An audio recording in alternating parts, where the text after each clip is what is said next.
한니발의 이탈리아 침공 다음 해인 기원전 217년 1월 로마에서는 새로운 두 명의 집정관으로 가이우스 플라미니우스와 루키우스 세르빌리우스가 선출되었습니다. I declare our new consuls.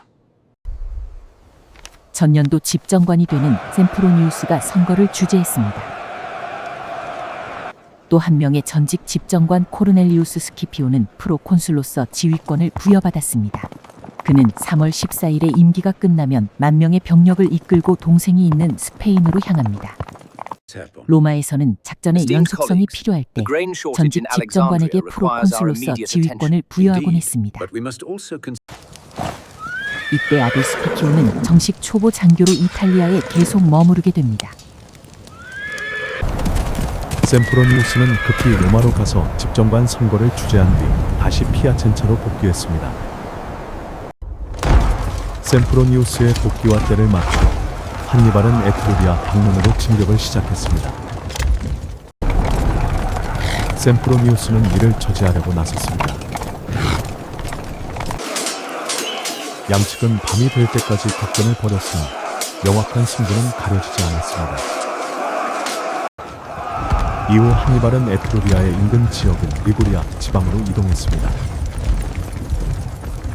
임기 시작일인 3월 15일 새 집정관 플라미니우스는 군단을 인수하여 에트루리아의 주요 도시 중 하나인 아레티움으로 이동했습니다. 한니발은 이 소식을 듣고 남쪽으로 진군하여 아레티움 방면으로 향하기 시작했습니다. 이 과정에서 한니발군은 늪지대를 통과해야 했습니다. 많은 병사와 짐승이 늪지대를 통과하는 과정에서 비참하게 죽었다고 전해집니다. 이 무렵 한니발은 눈병을 얻었으나 제대로 치료하지 못했습니다. 결국 오른쪽 눈을 실명했고 이때부터 그는 역사에 알려진 대로 애꾸는 한니발이 되었습니다. 아레티움 근처에 도착한 한니발은 곧바로 플라미니오를 자극하기 시작했습니다. 그는 에트루리아 여러 지역을 돌며 철저하게 약탈하고 파괴했습니다. 그 모습을 눈앞에서 목격한 플라미니우스는 극도의 분노를 표출했습니다. 참모 회의에서 플라미니우스는 즉시 한니발을 쫓아가야 한다고 주장했습니다. 하지만 휘하 장교들은 신중하게 움직여야 한다고 조언했습니다. 그들은 적어도 다른 집정관이 합류할 때까지 기다리자고 권했습니다. 원로원의 지시를 받은 다른 집정관 세르빌리우스가 플라미니우스와 합류하려고 이때 북상 중이었습니다. 하지만 아직 상당한 거리에 떨어져 있었습니다. 장교들의 만류에 플라미니우스는 격분하여 회의장을 박차고 나갔습니다. 그는 즉시 전군에 전투 준비 명령을 내렸습니다. 평민 출신인 플라미니우스는 귀족 중심의 원로원과 오랫동안 첨예하게 대립했습니다. 그는 갈리아 정복지에서 얻은 토지를 빈곤한 로마 시민들에게 나눠주는 농지법을 통과시켰고 원로원 계급의 경제적 활동과 특권을 제한하는 법도 지지했습니다. 그는 오늘날까지 사용되는 플라미니우스 가도를 건설하고 대규모 공공시설도 세웠습니다. 이로 인해 평민들에게는 폭넓은 지지를 받았지만 기득권층에게는 극도로 기피되는 인물이었습니다. 또한 그는 원로원에서 점괘를 조작할 수 있다고 의심하여 취임식을 전통적 종교 행사로 거행하지 않았습니다. 이에 원로원은 그에게 퇴임 압력을 넣었습니다. 즉, 현재 플라미니우스는 퇴임 압박 속에서 집정관직을 수행하고 있었습니다. 결국 그가 현 상황을 타개하려면 한니발을 물리쳐서 능력을 입증하는 것밖에 없었습니다. 한니발은 이런 상황을 정확하게 간파하고 있었습니다. 마침내 집정관 플라미니우스가 이끄는 25,000명의 로마군이 한니발을 추적하기 시작했습니다. 아레티움은 에트루리아의 동쪽 경계 끝에 있었습니다. 그곳을 지나 동쪽으로 들어가면 움브리아 지역이 나오고 거기에 트라시멘의 호수가 있습니다. 이 호수는 완만한 구름지와 산맥에 기슭에 둘러싸여 있었습니다. 당시 호수를 따라 이어지는 길은 단 하나의 좁은 길뿐이었습니다. 한쪽은 호수의 물가, 다른 한쪽은 구름지의 숲이었습니다. 이 좁은 길을 따라 일정 거리를 지나면 시야가 트이는 작은 평야가 나타났습니다. 평야의 맞은편은 다시 산이 벽처럼 버티고 있었습니다. 호수 입구와 평야 입구를 가로막고 좁은 길을 따라가는 숲에 카르타고 군사들을 매복시키면 로마군은 도간에 든 쥐가 되는 꼴입니다. 한니발은 여기로 로마 병사들을 몰아넣어 매복 공격으로 섬멸할 계획을 세웠습니다. 기록에는 좁은 길이라고 나와 있습니다. 하지만 2만 5천 명이 한두 명 지날 수 있는 좁은 길을 통과하려면 시간이 너무 걸려 한니발을 추격할 수 없습니다. 또한 대규모 전투 자체도 불가합니다. 텐트와 식량 등 군수 장비도 있었으니까 최소 4명 정도는 통과할 정도는 되어야 했을 겁니다.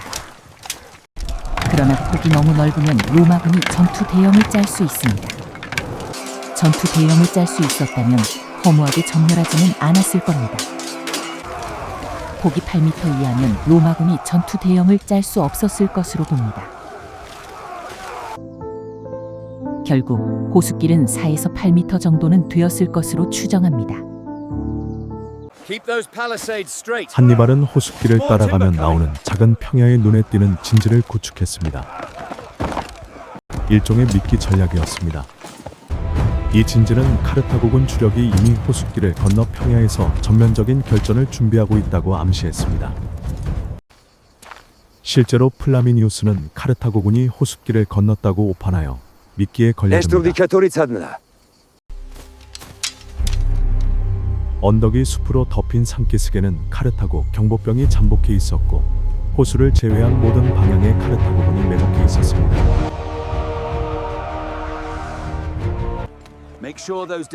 플라미니우스가 이끄는 로마군은 해질 무렵 호수에 도착한 후 야영했습니다.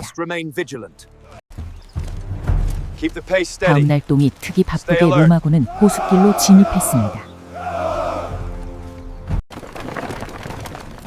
조급했던 플라미니우스는 정찰도 하지 않았습니다.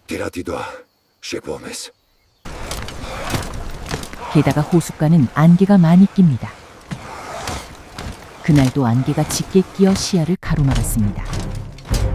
이로 인해 로마군은 매복한 적들을 더욱 눈치채지 못했습니다. 로마군의 전위부대가 호수길을 건너 평야에 도착하자 병사들은 상대하기 시작했습니다.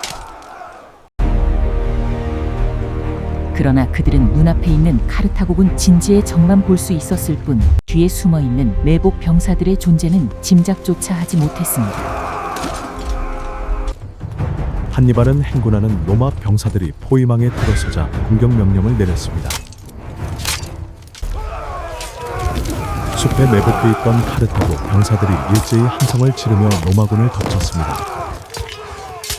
사방에서 울려 퍼지는 함성 속에서 로마 병사들은 함정에 빠졌다는 사실을 깨달았습니다. 로마 병사들이 제대로 전투태세를 갖추기도 전에 카르타고 병사들이 여기저기서 달려들고 있었습니다.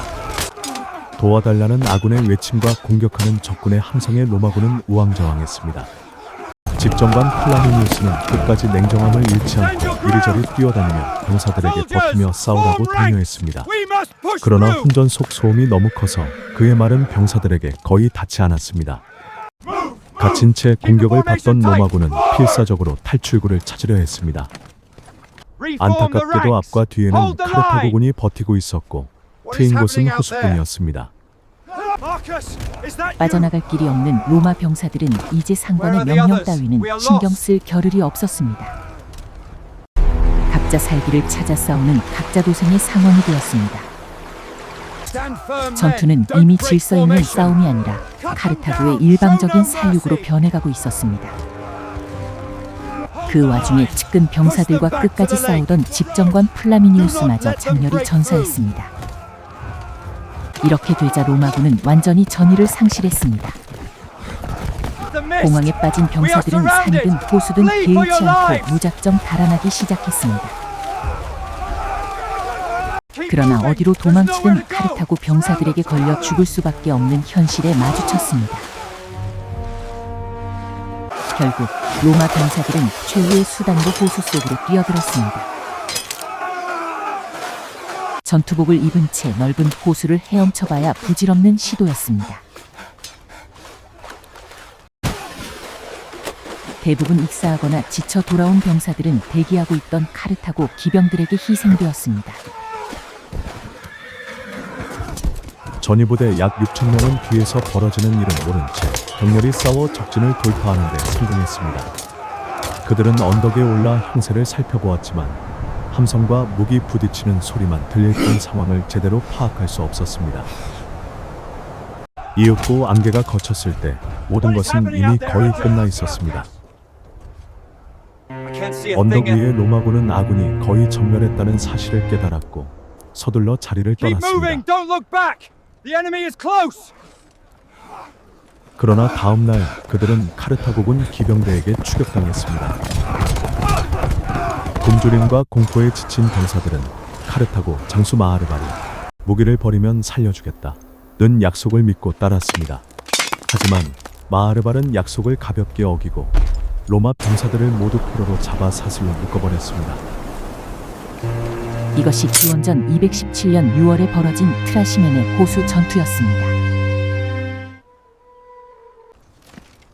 이 전투는 집정관 플라미니우스의 조급함이 로마 패배 원인 중 하나였지만 한니발의 치밀한 매복 작전이 기상 조건과 더불어 너무나 완벽했습니다. 로마군 전사자는 15,000명에 달했고 살아서 로마로 돌아온 병사들은 극소수로 알려져 있습니다. 라틴 동맹을 해체할 목적을 가진 한니발은 포로 중에 라틴 동맹에 속하는 병사들은 조건 없이 풀어줬습니다. 로마 병사들은 그대로 사슬에 묶어두었습니다. 한니발은 집정관 플라미니우스의 시신을 찾아서 장사를 지내주려고 했지만 끝내 찾지 못했습니다. 젊은 스키피오는 다른 집정관 세르빌리우스 휘하에 있어서 참화를 피했습니다. 참사 소식이 로마에 전해지자 공포와 혼란이 도시를 휩쓸었습니다. 오늘은 여기까지입니다. 다음 편에서 이야기를 이어가겠습니다. 시청해주셔서 감사합니다.